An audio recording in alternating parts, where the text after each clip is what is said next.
Hi, my name's Finn, and I have horrible music taste. Or do I? Yes, my primary form of musical entertainment is video game soundtracks. You know what that means? Never finding love. Now, in a perfect world, this would not be an issue. Everyone would just give a shit about themselves, and no one would care what anyone else was doing. Unfortunately, this isn't a perfect world, and if you have over 3 hours of playtime on Super Bomberman R, I will judge you. To truly understand why anyone gives a shit about the type of music I listen to, we need to go back to the not-so-distant past.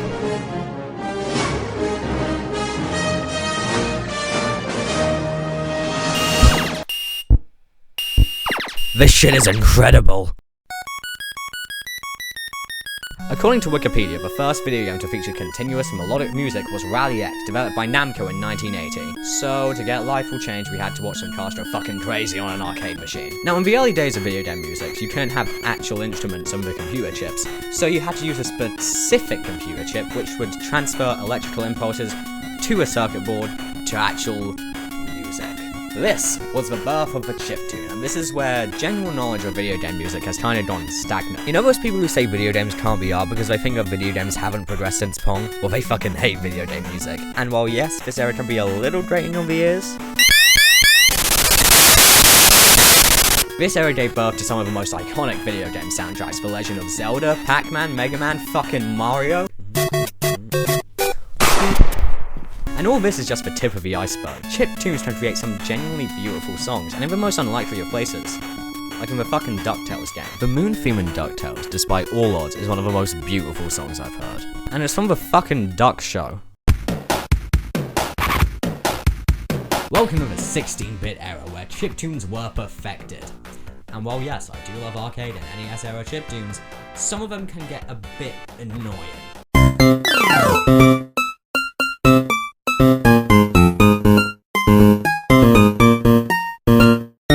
Yes, the 16-bit era is where we truly perfected playing music out of some fucking potato chips. We got Kirby, Metroid, Mega Man X.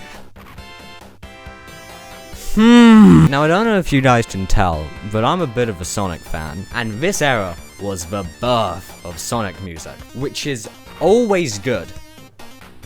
Shut up! But something changed during the 16-bit era, something that would forever change how video game music was done. It's fucking CDs, it's just compact.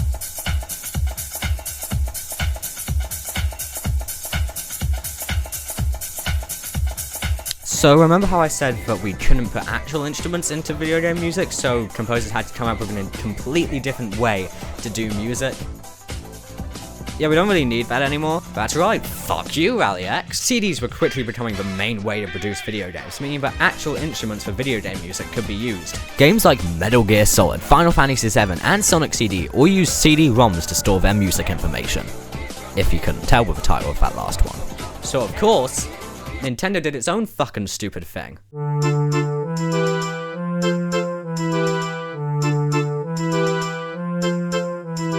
What happened here? While everyone else was having fun with their compact discs and actual instruments, Nintendo thought, cool, let's do our own stupid fucking thing though, and here we are today. I'm not resentful, I think the Nintendo 64 is a great system. Here's a picture of me playing the Nintendo 64, look how happy I look. I look so happy now, don't I? I'm happy. Now, just because Nintendo was being fucking idiotic doesn't mean the music was bad. Far from it.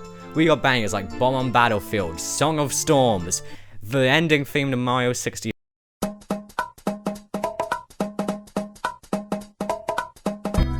This song is really important to me, for reasons which I obviously can't disclose, but you can probably guess what they would be. I'm not going to say anything more about that, but what I am going to say is that this is a very good song. There's a strange, almost bittersweet feeling to it. You're happy that you finished your game, but you're also kind of sad that it's over. Mario 64 in itself is a really special game to me. It's one of the first games I ever played. This is going off script, by the way. Ooh, scary. I can remember playing it on one of my family friends' 3DS. I think it was a new 3DS, actually. I was probably playing the, of course I was playing the DS version. Because, I mean, they never released N64 games on the eShop, did they? No, they didn't. I'm rambling here, but point is, it's a really special game to me. I haven't actually beat it, so I haven't listened to this song in-game, but I've listened to it out-of-game, obviously. I wouldn't like it otherwise. And look, it's really just special. Going back onto the script now.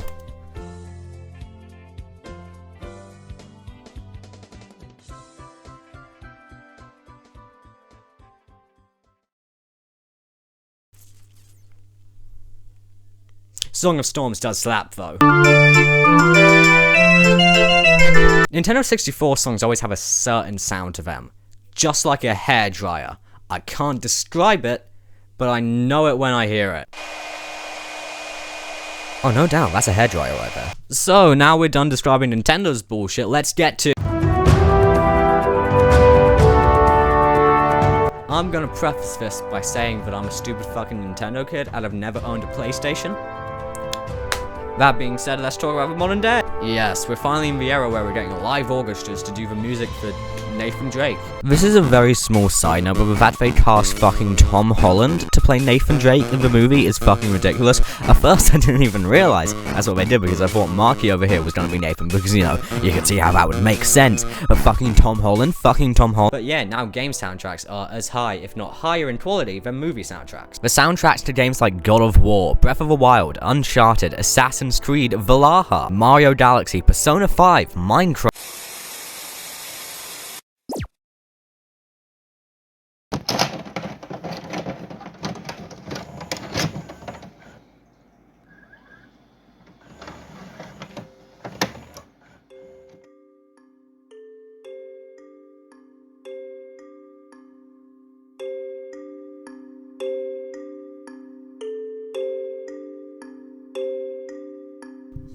Minecraft's soundtrack means a great lot to a great number of people. Exploring the endless world, playing with friends, watching Stampy Longhead, building monuments, redstone contraptions, or even just a house. It was all accompanied by the music of C148. Minecraft as a whole was, and to a much lesser extent, still is such a big part of my life. For all of my opinions on this game could probably have an entire video to itself. I mean, there's definitely far better people and far better videos which do that, so I'll just touch on the music side of things. These songs shall elicit such an emotional feeling in us. There's basically an entire genre of content based on listening to Sweden but you're not a kid anymore. So why is that? Why is it that Minecraft's soundtrack can do such a thing to all of us? I think it's probably down to two main reasons that the music can do this. 1, nostalgia, and 2, the nature of the game itself. Now I don't think I need to explain why nostalgia is a reason. You were young, dumb and having fun when you first heard those songs. Now you're old, ugly and have a mortgage to pay and 7 children to feed.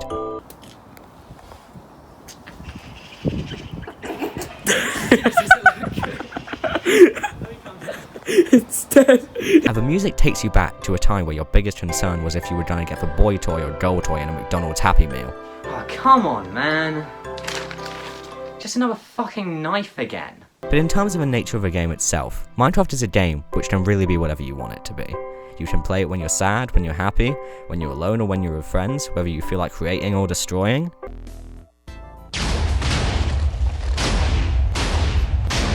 But no matter what you're doing, where you are, how you're feeling, it's the same music.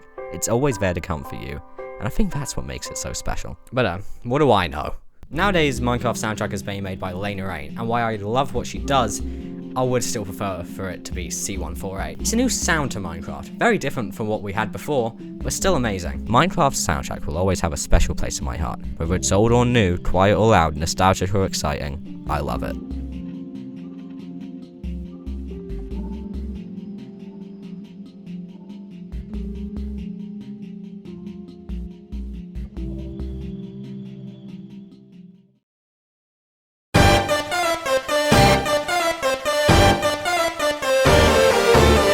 Fucking Christ, I thought I was done with you. Don't you just love indie games?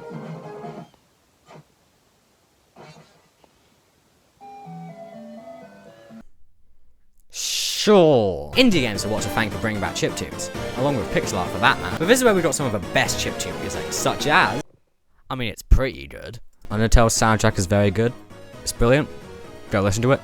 That's enough said. Other examples of new great chiptune music would be Mega Man 9 and 10, Cadence of Hyrule, and plenty of others that I can't remember right now.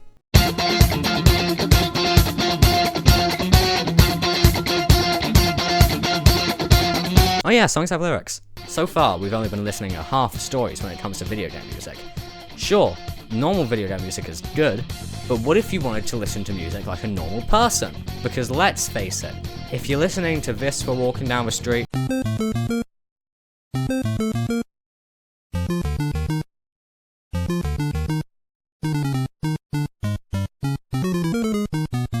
I'm gonna think you're fucking insane. But if you're listening to this while walking down the street,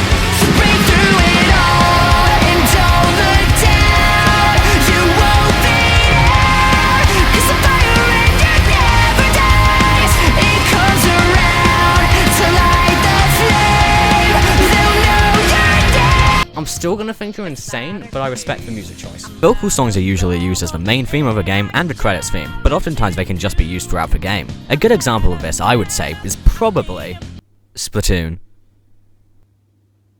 It's time to gush about Sonic now. Wait, don't go.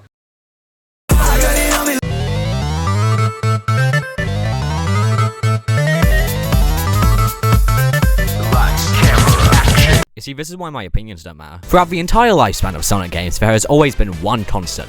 The music is always good. Get out of my life!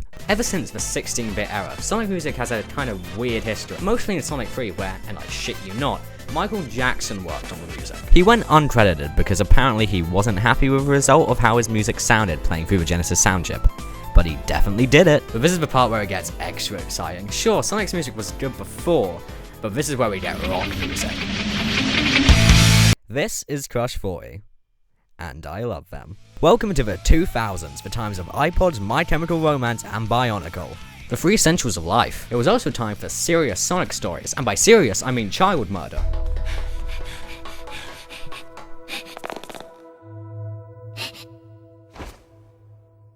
And with serious stories, you need serious music, and by serious music, I mean... Can you see all of me? Going along with the anti-authority attitude that Sonic had in the 90s, Sega needed to find some music that was anti-authority too.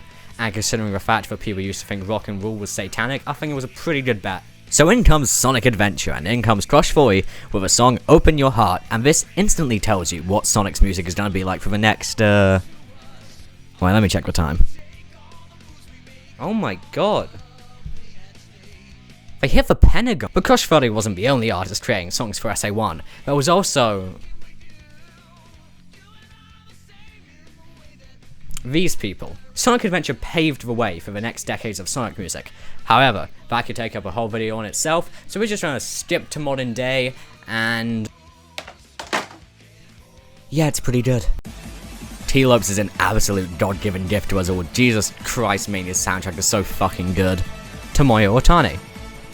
Yes! He's been working on Sonic's music since Sonic Adventure 2, with his most recent job being the lead composer of Sonic Frontiers, and he's absolutely smashing it. How are you gonna make a mobile game soundtrack this good? Rest in peace, Sonic Runners. And of course we have Nathan Sharp, better known online as Nate Wants to Battle. Originally a fan cover artist, turned official with his renditions of City Escape, Endless Possibilities, and his own song, One Way Dream. Which, by the way, fucking peak.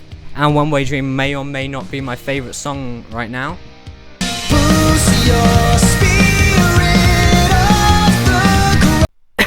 Point is that this little blue hedgehog has a lot of musical talent, despite the fact that he can't actually listen to any of it.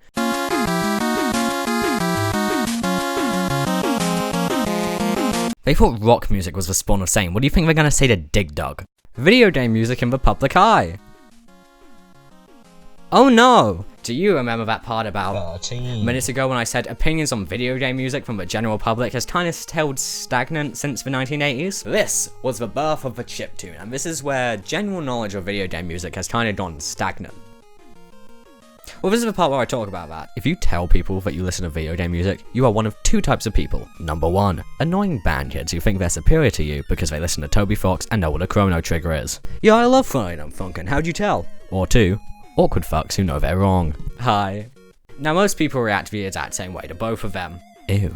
I know, gamers truly are the most oppressed people in our society, hashtag rise up. Recently there's beginning to be some acceptance about video game music from the general public. With the Emmys last year. And the Grammy goes to... Assassin's Creed Valhalla.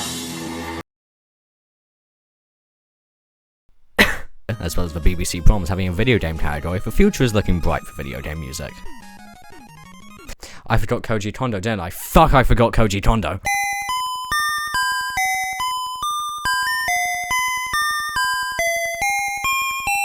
This man has done everything. Fucking everything. Born in Japan, August 13th, 1961, Koji Kondo is one of the most important people in the world of video game music. Hired by Nintendo in 1984, he was the first person hired specifically to do video game music. Learning how to produce and compose pieces on the original Famicom, he was a perfect hire for Nintendo looking for a musician. And oh boy, did they find a musician.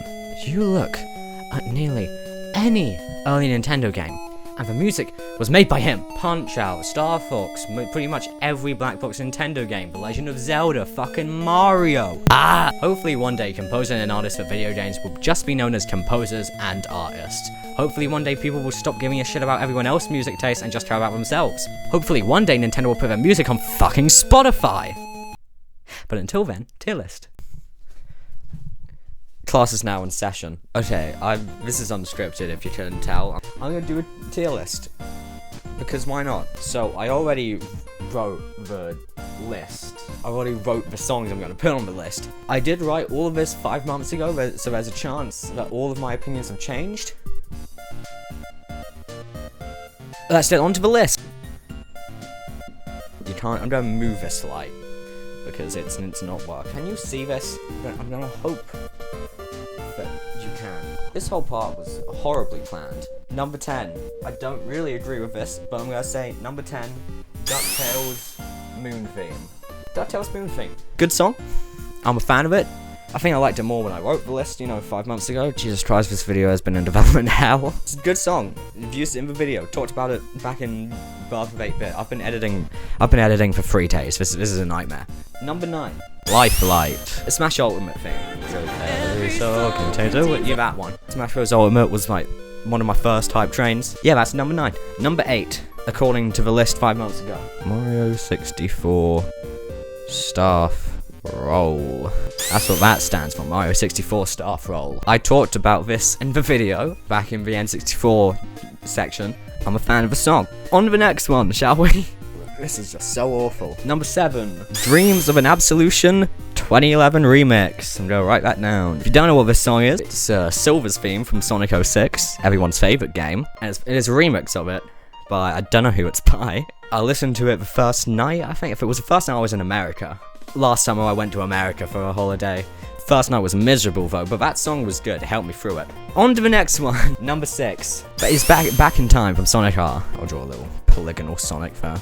Back in Time. It plays in Sonic R, which those songs have no right being as good as they are for the game, but it is. Good song. Fan of it. I'm not sure what other commentary I was expecting on this. Next part. Falling Down Reprise. I learned how to play the song on the piano. It's what got me back into playing the piano. There might be a video of me doing it on the piano. Here or wherever the fuck it is.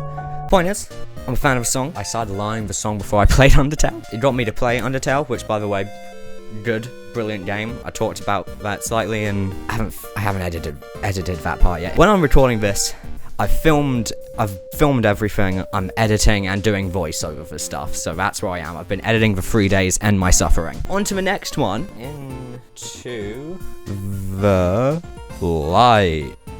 From Splatoon 2, the Octo expansion. Good song. Yeah, Polymarine. Gay. If Nintendo doesn't confirm that, I'm literally suing Nintendo. On to the next one. Number 3.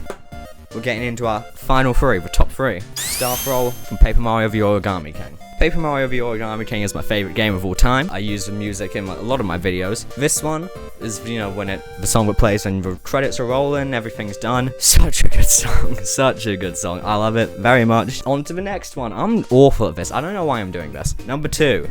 Mice on Venus from Minecraft. Very emotional song for me. We discussed this in the Minecraft section of this video. Not much else to be said. I don't put it in the Minecraft section, right? Weird. Anyway, good song. Weird name. Mice on Venus. Why are they there? Number 1. My favorite song from a video game.